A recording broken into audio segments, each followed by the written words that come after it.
हर साल जुलाई और अगस्त के महीनों के आसपास चार्टर्ड अकाउंटेंट्स और टैक्स कंसल्टेंट्स के कारोबार का एक इंपॉर्टेंट टाइम होता है, क्योंकि ये भारत में इनकम टैक्स रिटर्न दाखिल करने का सीजन होता है। और इस साल केंद्र सरकार ने कोविड 19 की दूसरी लहर और करदाताओं के सामने आने वाली कठिनाइयों को देखते हुए आकलन वर्ष 2021-22 के लिए इनकम टैक्स दाखिल करने की समय सीमा को बढ़ाकर 31 जुलाई 2021 से 30 सितंबर 2021 कर दी है। जैसा कि अब आपके पास अधिक समय है इनकम टैक्स रिटर्न फाइल दाखिल करने के लिए, तो आइए जानते हैं ऐसी कौन कौन सी गलतियां हैं जिनका आपको ध्यान रखना है रिटर्न फाइल दाखिल करते हुए। नमस्कार, मैं हूं दीपक और स्वागत है आपका indianmoney.com हिंदी यूट्यूब चैनल पर। और आज इस वीडियो में हम बात करेंगे 10 कॉमन मिस्टेक्स के बारे में जिनका आपको ध्यान रखना है रिटर्न फाइल दाखिल करते समय। तो शुरू करते हैं। गलती नंबर पहली, डेडलाइन तक रिटर्न नहीं भरना। जैसा कि हमें पता है कि इनकम टैक्स रिटर्न दाखिल करने की समय सीमा 30 सितंबर 2021 तक बढ़ा दी गई है, लेकिन अगर आप इस समय सीमा तक भी अपना रिटर्न दाखिल नहीं करते हैं तो आपके ऊपर दंड लग सकता है, जैसे कि 10,000 रुपए तक की लेट फाइलिंग फीस और साथ ही अनपेड टैक्स पर 1% प्रति माह के हिसाब से दंड लग सकता है। गलती नंबर दूसरी, इनकम टैक्स रिटर्न फाइल दाखिल नहीं करना। जैसे कि हमने देखा कि इनकम टैक्स रिटर्न फाइल दाखिल करने की समय सीमा से चूकना नुकसानदायक है, वैसे ही रिटर्न दाखिल नहीं करना निश्चित तौर पर और बुरा है। अगर आप अपना रिटर्न फाइल दाखिल नहीं करते हैं तो आयकर विभाग आपके ऊपर कानूनी कार्रवाई कर सकता है, जैसे कि 3 से 7 साल की जेल की सजा और साथ ही अवॉइडेबल टैक्स पर मिनिमम 50% दंड लग सकता है। गलती नंबर तीसरी, गलत आईटीआर फॉर्म का उपयोग करना। सबसे आम टैक्स फाइलिंग गलतियों में से एक बड़ी गलती गलत फॉर्म का उपयोग करना है। गलत फॉर्म का उपयोग करने से उसे डिफॉल्ट फाइलिंग समझा जाता है, जिसे आयकर विभाग द्वारा खारिज कर दिया जाएगा। आपके द्वारा उपयोग किए जाने वाले आईटीआर फॉर्म को चुनना आपकी सोर्स ऑफ इनकम पर निर्भर करता है। उदाहरण के लिए समझते हैं, अगर आप एक वेतनभोगी व्यक्ति हैं तो आपको आईटीआर फॉर्म 1 भरना होगा, और अगर आप वेतनभोगी व्यक्ति हैं लेकिन आपकी इनकम इन्वेस्टमेंट से आती है तो आपको आईटीआर फॉर्म नंबर 2 भरना होगा।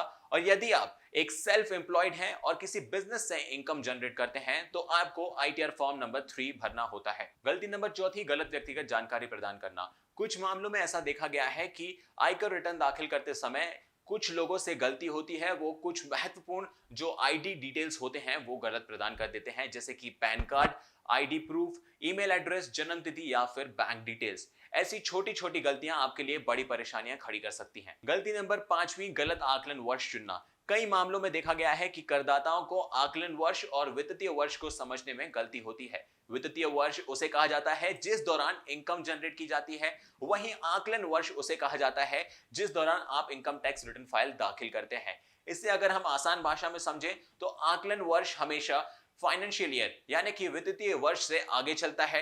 यानी कि इस साल की बात की जाए तो आपको आकलन वर्ष 2021-22 चुनना चाहिए। गलती नंबर 6, सभी बैंक खातों का खुलासा नहीं करना। कई करदाताओं के अलग अलग बैंक अकाउंट्स में बहुत सारे अकाउंट्स होते हैं, लेकिन ऐसा देखा गया है आईटीआर रिटर्न दाखिल करते समय वो इन सभी बैंक खातों का उल्लेख नहीं करते हैं। ऐसा करना आयकर नियमों के खिलाफ है, क्योंकि करदाताओं को अपने सभी विदेशी या फिर घरेलू बैंक खातों को अपने आयकर रिटर्न में दाखिल कराना बहुत अनिवार्य है। गलती नंबर 7, सभी सोर्सेज ऑफ इनकम का उल्लेख करना।